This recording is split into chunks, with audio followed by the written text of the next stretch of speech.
Robinson a continué à alimenter le débat sur les problématiques financement enseignement en Haïti. Nous avons plaisir sur ce sujet ça pour nous recevoir Marguerite Béclérier de l'Association professionnelle d'école privée. Oui, bonjour Madame Clérier. Et bonjour aux auditeurs et auditrices de Magic 9 et à Robertson Dufroy et Robertson Alfred. C'est un plaisir pour moi le matin. Alphonse. Merci parce qu'on s'est avec nous. Depuis hier avec professeur Guichard Doré, nous avons regardé dans le contexte côté que Grand Pile parle que tu as fait dernière semaine ça sous financement et par l'État haïtien de université privée. Peut-être profiter de contexte ça pour nous regarder situation et système enseignement supérieur dans le pays pour nous regarder système éducatif là en général qui dernière année ça et bon me dit depuis n'a frappé par les grandes convulsions politiques mouvement vle pas vle faut là les mouvement prend là des fois c'est contre gaz tout et secteur qui toujours plus touché c'est secteur éducatif là et une indicateur malheureusement indicateur de réussite mouvement de protestation c'est l'école pas fonctionner. D'abord on a demandé Madame Clérier pour poser un regard plus ou moins global sur un système éducatif là et dernière année ça comment ou même où elle. Bon, merci que vous posez une question ça. Moi crois que enfin c'est une évidence maintenant pour tout le monde que la situation des écoles en Haïti, que ce soit école fondamentale ou école supérieure, université, etc., c'est une situation catastrophique, pour ne pas dire alarmante, que traversent tous ces établissements en Haïti. C'est que la crise multidimensionnelle que traverse Haïti, crise économique, crise de sécurité, crise sociale, crise politique, etc., instabilité, fait que l'y provoquer une vague massive de départ des enfants d'Haïti vers l'étranger, combiné avec des déplacements internes forcés et la conjoncture n'aide pas. Donc la situation est catastrophique à tous les niveaux de l'éducation. Le système éducatif en Haïti est ébranlé. Et Mtagé doit dire que l'on des causes, l'on des chutes dramatiques, fréquentation scolaire en Haïti, l'on réalisé que tant au niveau des écoles fondamentales ou les écoles supérieures, il y a des pertes jusqu'à 70% de leur effectif. Donc c'est une situation catastrophique. Et les causes, évidemment, on en a parlé tout à l'heure, donc l'insécurité, et puis m'blier dit tout, l'appauvrissement des familles, c'est que c'est les familles qui paient l'éducation pour leurs enfants, pas des subventions de l'État. Et nous semble oublier que l'école privée, le système éducatif haïtien repose à 80% sur l'école privée.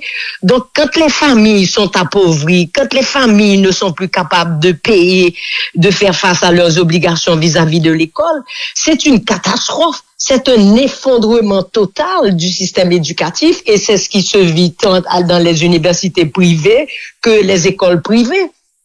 Et le grand drame est que l'école privée en Haïti est le pilier oublié du système éducatif haïtien.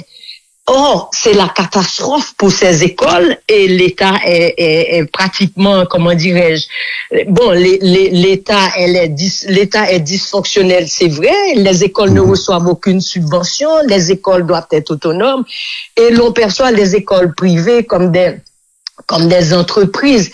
Certes, ce sont des entreprises, mais ce ne sont pas des entreprises classiques de la même manière qu'un commerce ou une industrie, parce que ce sont ces écoles privées qui assurent plus de 80% l'éducation nationale. Et toujours, pas souvent seulement, mais toujours sans le soutien du secteur public. Or, l'école repose sur les familles. Et quelle est la réalité aujourd'hui? Les familles, en grande majorité, sont décapitalisées. Donc, elles sont en difficulté de payer leurs obligations vis-à-vis de l'école. Donc, c'est une crise vraiment très grave, alarmante, comme je le disais tantôt, c'est une crise sans précédent. Et vraiment, quand les familles ne peuvent plus payer, le système s'écroule. Tout à fait. Et là, on a parlé de l'école, l'école dans tous les niveaux, et depuis ce maternel, passé par primaire, secondaire, professionnel, à tout niveau. À tout niveau. C'est définition ça nous baille à l'école. Maintenant, il y a plusieurs facteurs au dit là qui fait que l'école là, est plate à terre. Yon là dans yo et que faut qu'on évoque là la mode pour intervenir sur lui puisque vous parlez de fuite ça qui gagne dans enseignant yo dans non zone yo qui était zone là yo aller et maintenant gagne attaque directe qui fait sous l'école yo même lieu physique là côté que grand pile l'école yo boulé yo et même dit yo à tout pour c'est groupe armé groupe criminel yo boulé yo piqué du fait là-dedans yo attaqué même bibliothèque et ça c'est pratiquement toute l'école qui est dans cette ville Port-au-Prince qui est victime de ça. Bon, tout à fait. Et c'est pour ça, me dit, m'a répété, la crise n'est pas simplement passagère, c'est une catastrophe. Parce que faut nous pas oublier, là, on l'école fermée, puisque vous mentionnez ça. Et c'est pas menti, en pile l'école en bas la ville. Il y a un pile qui non seulement déplacé, parfois déplacé 2-3 fois pour y aller chercher un côté. Parce que faut pas oublier, l'école là, c'est pas vocation, oui, c'est pas engagement citoyen et même engagement patriotique, oui, qui fait que en pile l'école à Kembe parce que y a une responsabilité par rapport à Timoun ça, par rapport à pays. C'est pas par moyen, non, parce que il y a un pile l'école, directeur l'école, si vous t'écoutez tête, vous fait, mais déjà, oui. Mais responsabilité, patriotisme, prend le dessus. Parce que faut nous comprendre, là où l'école fermée, c'est pas facile, non, pour l'école ou l'ouvrir après. Là, vous fermez net, oui. Et bien, pile l'école, les bandes armées, etc., ils ont envahi l'espace. Donc, c'est une fermeture totale. Et quand un enfant quitte le système, c'est même problème. Non, même si l'école fermée, pas pour l'ouvrir. Mais là, on quitte l'école, sorti dans le système, l'abandonner l'école. Il y a peu de chances pour que Timoun ça tourne dans l'école. Donc chaque mois qui passait et que pas de solution et que situation pas améliorée et que pas d'espoir, ce sont des pertes qui peuvent devenir irréversibles. Et on ne peut, et donc c'est une situation vraiment alarmante qui malheureusement est banalisée par toute la société d'une manière générale. C'est-à-dire, il n'y a pas ampleur problème, non, ni l'impact de cet effondrement du système sur la société haïtienne, sur le futur d'Haïti et sur la résolution de cette crise sécuritaire qui ne peut pas être simplement à moyen terme ou à court terme, mais qui doit se planifier sur le long terme et l'école est un des facteurs de résolution de cette insécurité. Merci Ben parce que on va continuer mener conversation ça et n'a continuer par la bouche d'Oril là n'a parlé avec madame Cléry. Madame Cléry, c'est pas la première fois n'a fait constat, n'a bien là en conversation et il y a un point qui est très important après le rétablissement de sécurité à let's talk about money, let's talk about resources. On parler de ressources financières qui vous permettent l'école de recamper. Je me souviens de regarder l'image il y a peut-être 3 ans de ça. Le furie à Rabanvaï Carrefour est monté ouais en kindergarten dans route des dalles, petit dessin yo et éléphant et lapin dans mur et puis moi le vandaliser le craser. Bagay ça jusqu'à maintenant image là horrifiée que côté a pas prendre petit monde dans contact avec la vie, à la réalité pour socialiser, pour le connaître couleur, pour le chanter, pour rencontrer l'autre petit monde pareil que violence ça défaire les souliers. Maintenant pour kindergarten ça, pour université privée ça, pour faculté publique ça, est-ce que pour aujourd'hui faut que pays a chita pour une conversation d'abord avec l'État qui mettait plus de 40 millions de gouttes dans le budget ministère de l'Éducation nationale si mes compagnies pour l'occuper de tête seulement pour l'État dans conversation hein, pour société civile là moun qui investit dans construire l'école privée dans l'université privée chita dans conversation hein, pour gagner tout dans conversation hein, des partenaires de développement dans le moment côté on chercher action ressources financières pour nous reconstruire, pour nous recamper infrastructure d'enseignement global de premier cycle jusqu'à l'enseignement supérieur pour que nous au moins retourner dans la situation de avant gros goudou violence là. Moi, vite dans ce aspect ça et sur des propositions pour faire qui ça arrive. Bon, vous posez ou faire un inventaire vraiment des difficultés auxquelles fait face toutes les écoles, tant privées depuis la maternelle jusqu'à l'université et toutes les écoles intermédiaires. c'est vrai que situation est difficile. Parce que là, quand on dit là, il me dit, quand une école ferme en Haïti, je dis, hein, c'est pas simplement une institution qu'on fait, mais qui disparaît. C'est aussi une porte qui l'ouvrit vers la violence, vers l'attrait des gangs, vers la pauvreté et le désespoir. Effectivement, nous-mêmes, dans l'association professionnelle privée, APEP, nous t'ai fait une démarche à ce sujet, tant au niveau du ministère de l'Éducation nationale que au niveau de la Banque de la République d'Haïti. Nous demandons que certaines écoles qui étaient particulièrement en difficulté, étaient capables une subvention, un soutien d'urgence, parce que quand même, l'on vit une crise aussi intense qui a affecté le socle même de la société, le vivre ensemble, c'est quand même à l'école, quand on tape dit là, depuis maternelle où il a frappé l'école, le côté Timounio, dès le départ, à construire fondation demain, à construire identité en tant que citoyen, en tant que haïtien, ils ont empêché l'école ça de fonctionner. Donc, nous t'ai écrit au ministère, nous t'ai demandé si vraiment concrètement, parce que quand même, il y a le FNE, qui c'est quand même un fonds national de l'éducation, est-ce que fonds ça pas qu'à servi comme un fonds d'urgence pour soutenir les écoles en difficulté? Côté Otagne doit mettre des mécanismes de subvention ciblés pour les familles. Nous t'attendais que pendant vacances, des des ministères t'ai dit, je t'abbaye. Va changer mon temps à certaines familles. Évidemment, c'était une belle initiative, mais elle n'était pas suffisante, ni elle n'était pas généralisée, ce qui est une catastrophe.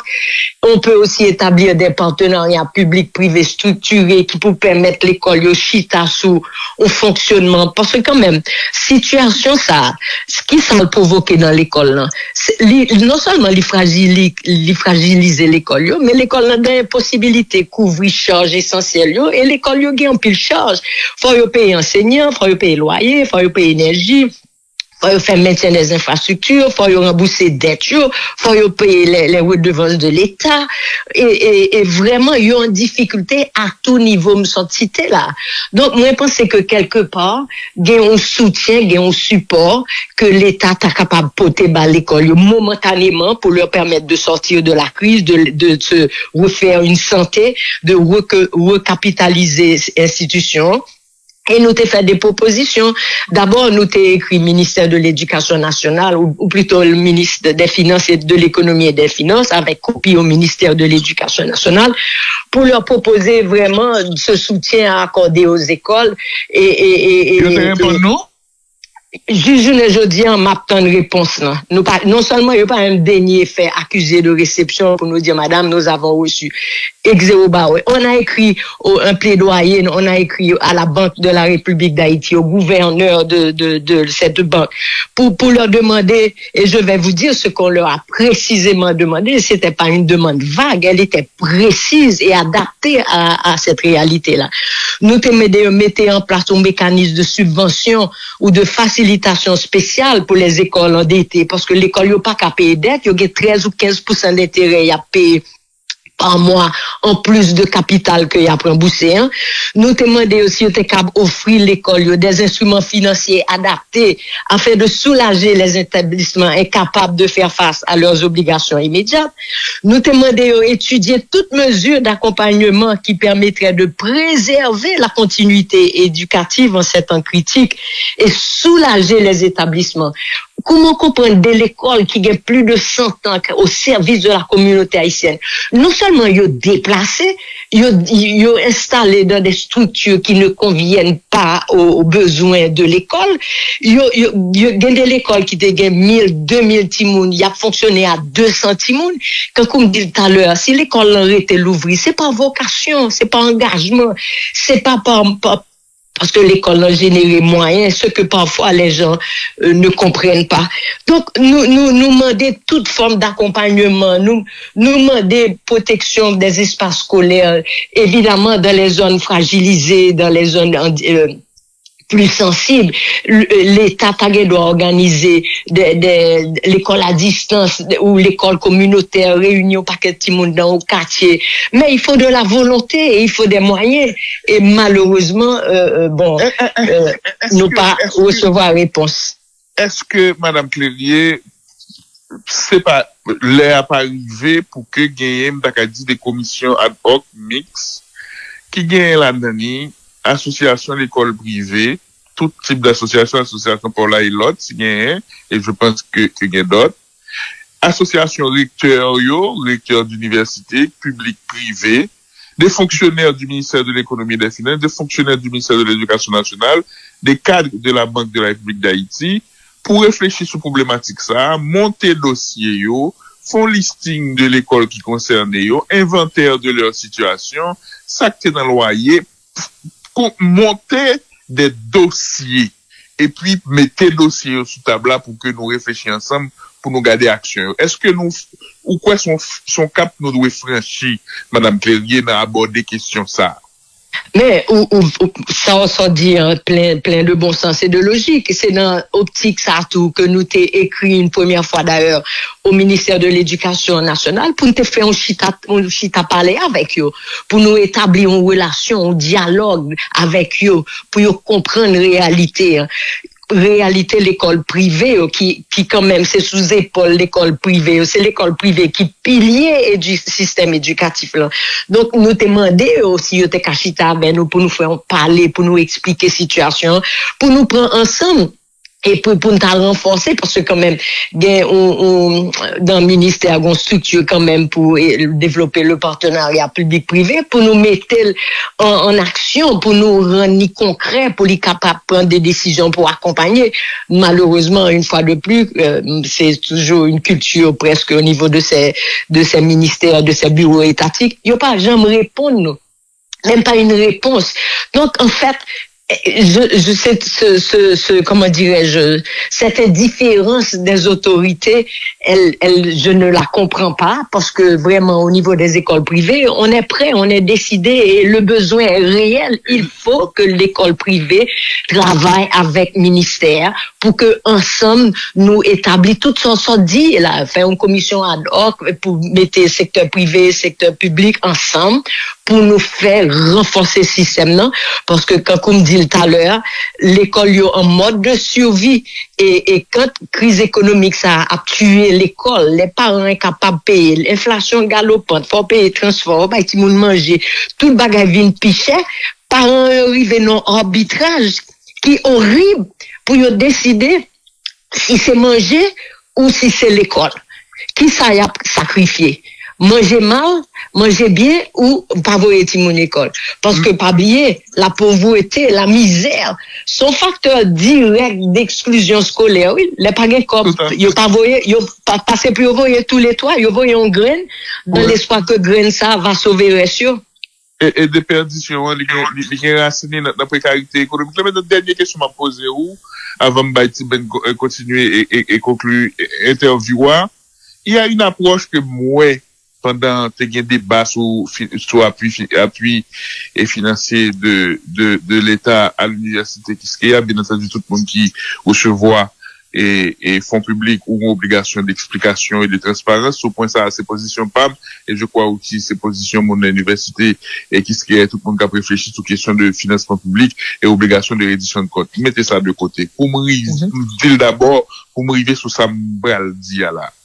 Moi, ouais, une approche détestable qui fait quoi que comme l'école, institution d'enseignement, on dit privée, que c'est classique, que c'est universitaire, comme c'est des business, on devrait s'en balancer comme de l'an 40 if they're out of business. C'est pas business, pas nous, si on va pas fonctionner parce que t'as fait comme. Dans qui point bagay ça détestable, dans qui point tout, ils sont mythes que moun yo fait l'école pour yo riche.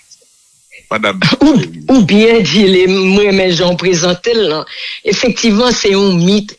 C'est absolument un mythe. Quand on dit nous tout à l'heure, il faut que nous lucides tout, hein? Faut que nous lucides et que nous comprenions la situation, que l'école privée pas nécessairement une institution qui enrichit, qui l'a pour enrichir. Bon, li comme toute institution, li gain pour générer des revenus suffisants de manière à ce que li capable de continuer à fonctionner, li capable de payer salaire li et que dit responsable école yo capable de joindre. C'est tellement vrai que c'est même pas une source de richesse. Hein? L'homme dit richesse, ça veut dire devenir riche comme les gens le pensent, comme c'est une entreprise. Combien l'école privée qui après tremblement de terre, t'es en difficulté, t'es fissure, ou t'es entièrement effondré, pas jamais reconstituer parce que finalement, Mounio dit à quoi ça sert de se battre et recommencer tout ça parce que n'est pas suffisant pour toutes les formes t'as fait. Tant que t'es là, il aurait été, mais comme la nature est intervenue, l'écraser, eh ben, il a tout quitté l'écraser. Rares sont les écoles détruites pendant le tremblement de terre dans le secteur privé qui ont été remobilisés. C'est pour montrer que, effectivement, si c'était une source de grande richesse, Mounio t'a recommencé exactement. Mais, l'on réalisé que 80% de l'école, c'est sous, enfin, 80% du parc scolaire, c'est sur le privé. Et que nous, la société ou les autorités ne se posent pas. On est toujours en train de chercher des coupables. Il ne s'agit pas pour le moment de désigner.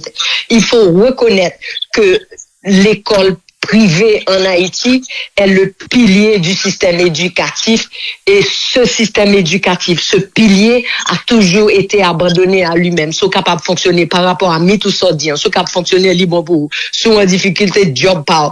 Mais l'État, autorité, n'a pas réalisé que il n'est pas capable. Il pas capable que l'école n'est pas, comment dirais-je, l'éducation est une réponse à l'insécurité, ce n'est pas un luxe. Et ministère, autorité, il pas de structure, il pas capable, dans l'école tomber, il pas capable d'absorber élèves, ça, Donc, il faut qu'ils supportent l'école, Et effectivement, si on est capable de subventionner les universités et que la transparence est établie, il faut pas oublier tout que l'université dont on parle, c'est quand même une université qui a un but non lucratif, qui l'a pour servir la communauté, pour offrir aux enfants, aux étudiants haïtiens un lieu de savoir, au lieu pour tout le monde à quitter le pays pour aller chercher un savoir, une connaissance ailleurs. Dernière question, avant de passer, quand on va Benjamin là. Et l'école, Madame Clérier, l'école, je ne comprends pas. Et à tort, dans certains cas, l'école, les écoles, ce ne sont pas les murs uniquement, ce ne sont pas les salles de classe. C'est, d'accord, dit, la mise en commun de cerveau, de volonté, de vocation, de sacerdoce, de passion, qui crée une matrice. C'est comme si nous avons énergie, l'école là, c'est corps professoral là, c'est staff de support qui au même cap créer énergie ça, cap créer grégor ça, cap mettre connaissance dans tête Timonio. Aspect ça que mon pas nécessairement ouais. S'il va jouer appui, professeur qui fait 20 ans la enseigner, que c'est dans le privé, que c'est dans le public, que c'est dans l'école ou bien dans l'enseignement supérieur, qui accumulent une somme d'expériences qui sont piliers dans l'institution, là, dit, non mais à quoi bon? Qui t'aime pas retraite maintenant? Il y a une petite main qui est États-Unis, Canada, France, comme dit papi. Pourquoi tu ne viens pas nous trouver? Maman, pourquoi tu n'abandonnes pas? Et puis finalement, qui dit, bon, tu sais, tranquillement, après avoir consacré 20 ans de ma vie, qui t'aime aller sur la pointe des pieds? Ça, c'est autant de désastres humains que nous vivons.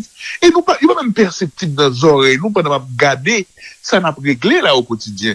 Est-ce qu'on peut parler sur aspect ça? De ces enseignants, de ces enseignantes qui ont vocation, qui fait 10 ans, 15 ans, 20 ans, et puis c'est eux-mêmes, n'a perdu grain, pas grain, ça nous pas rendre nous compte que c'est ces pays à aller, ces capacités de transmettre savoir, connaissance, valeur à Timounio qui a érodé, Madame Clérier. Bon, effectivement, ou moyen, comment dire, noyau problème, non. Et ou moins que problème dans tant qu'on dit on l'école c'est pas simplement un bâtiment un mur ou belle c'est pas ça l'école c'est cet ensemble de structures c'est l'espace c'est professeurs c'est élèves c'est parents c'est direction etc c'est méthode mais sous garder l'école lui reposer pilier fondamental dans l'école c'est bien l'enseignant c'est l'éducateur c'est l'éducatrice c'est le professeur.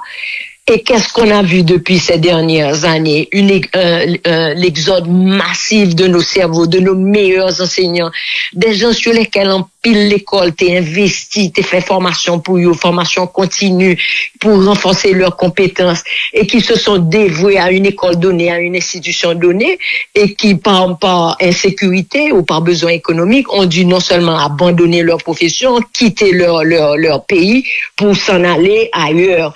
Donc, cette situation est encore la plus grave parce que quand il y a pile l'école arrivée dans ça, il y a des coups à éliminer, faute de pouvoir trouver un professeur compétent pour assurer cette formation-là. Donc, la crise, elle est profonde et comme Neta dit tout à l'heure, cette crise que vous venez de mentionner avec tant de détails, c'est une crise profonde, c'est pas une question idéologique liée, comme si c'est l'école privée ou pas besoin d'occuper s'il tombe job parle, c'est comme bien t'as fait. Non, c'est une réalité structurelle. Ces écoles, si elles disparaissent, je le répète, parce que c'est fondamental, l'État n'a ni les infrastructures, ni les moyens. Aujourd'hui, où nous parlons, pour absorber centaines, milliers de timons. Prenez l'école tant que c'est Louis-Gonzague, séminaire, Mel-à-Lieu, Sacré-Cœur, toute l'école, ça, côté je veux dire, ils ont une grande difficulté. Est-ce que l'État accompagne eux? Est-ce que l'État supporte eux? Est-ce que l'État a rendu visite? Bon, pas même aller plus loin. Visite pour le qui État a fonctionné, qui ça y a besoin? Parce que chaque école me sort cité là, c'est 2000 timoun yo gagne, si gagne pas gagne 3000, et en pile là-dedans, c'est à 800, il a fonctionné qu'on est là.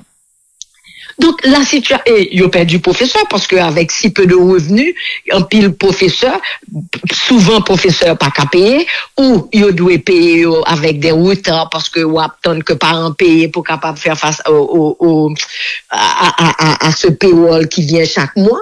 Donc, la crise, quand on dit vraiment, elle est grave. Et l'ont perdu enseignant, l'ont perdu noyau, l'ont perdu outil fondamental de fonctionnement de l'école, qu'est l'éducateur, l'enseignant, le professeur. La situation est encore plus terrible où arriver nos situations côté où fait face à la médiocrité obligé à pas adapter à monde qui rete qui parfois il y a pas de mauvaise foi mais il y a pas gain expérience, il y a pas gain expertise ni il y a pas gain compétences nécessaires pour assumer fonction. Donc souvent non paquet d'école ou à chercher des étudiants qui ont fait stage qui dans l'université ou prend un peu là-dedans de bonne foi mais c'est pas ça, on peut pas confier l'éducation à n'importe qui ou à des gens non formés. L'éducation demande une formation spécifique, un encadrement particulier, et c'est ça qui fait défaut pour le moment. Donc, effectivement, les écoles, soutenir les écoles privées aujourd'hui, mais quoique la mentalité haïtienne n'a pas accepté principe ça, sous prétexte que l'école privée, c'est comme il a fait, même après répéter, soutenir les écoles privées aujourd'hui, c'est protéger le droit à l'éducation des enfants d'Haïti. Ce n'est pas sauver un secteur, c'est pas sauver une institution ou sauver un directeur, non. C'est éviter un effondrement national, c'est éviter un avenir encore plus difficile, une insécurité encore plus profonde. Donc, la situation est grave. Ce mythe il faut que l'on détruise ce mythe, à savoir que l'école, c'est comme, l'école privée, c'est comme il a fait. C'est pas vrai. C'est pas vrai. C'est un investissement dans l'avenir, on va demander pour l'État à faire là, parce que c'est même l'État, ça, on parle de façon micro et gouvernement, non, on parle de l'État qui paierait, et c'est l'État qui échouait à protéger l'école, et à protéger les bâtiments de l'école, à protéger le système, non, et là, cri dans l'âme ça, on a voué dans les oreilles de l'État pour que l'État pas échoué à récupérer le système, parce que pas un pays sans éducation, c'est pas me dire, c'est tout côté et accepter un pays pour faire sans matière grise éducation. Sans monde qui forme la donne et monde qui formé et ces générations ça et là que nous trouvons dans une situation extrêmement compliquée ensemble avec les mais si t'as ajoute un bagage, c'est que faut l'État, l'autorité a commencé à accepter le fait que l'éducation devrait être une priorité nationale à la hauteur des enjeux auxquels nous devons faire face pour préparer l'Haïti de demain. Donc, tant que pas une urgence nationale pour mobiliser des fonds, des ressources, des campagnes, des structures, pour mobiliser, pour encadrer l'école, cet effondrement, c'est compromettre vraiment toute possibilité de redressement pour Haïti de demain. Et là, placer l'urgence, et nous finissons, Madame Clerier, placer l'urgence, c'est pas seulement l'État, non, c'est toute société. Toute société. Parce que là, cette dernière année, ça, nous sommes 4 accords politiques. Et là, moi, je t'ai un accord éducation, côté que tout acteur dans la société civile, là, dans la politique, vous mettez tête d'accord pour dire, OK, n'a fait politique, n'a gagné des accords, n'a gagné différences sur plusieurs points, nous sommes capables toujours de faire aller, mais, il y a un bagage, n'a sacralisé l'éducation pour que nous parlons de ça. parce que pendant trop longtemps, l'école, c'est un outil que politique utilisé dans tout mouvement de protestation à faire, et c'est pas sans raison déconstruire ça, d'arriver, de chantage aussi, oui, de chantage aussi, et c'est pas sans raison de nous arriver dans déconstruire ça dans le vivre de là. Madame Clérier, merci beaucoup, merci pour passion, merci pour le temps, on mettait à secteur ça. Et merci pour disponibilité autour. Bonne journée. Mais ce qui était, est-ce que m'ta cap dit allez-y. M'ta dit que l'école devrait être une priorité nationale, mais on peut aussi se poser la question, quel est le risque pour Haïti si rien n'est fait pour que cette urgence soit définie? Le risque non, il passe toujours en bas. C'est des personnes. En bas, il passe toujours. Exactement. Mais pas oublier, le risque à courir pour Haïti, c'est une génération perdue. Et une génération perdue, c'est un pays sans avenir. Et c'est une jeunesse désespérée. Et ça, c'est grave. Il faut que urgence décrétée sur tout le territoire de la République. Merci beaucoup. Merci beaucoup, chère madame. Bonne journée. À vous aussi. D'accord. Merci.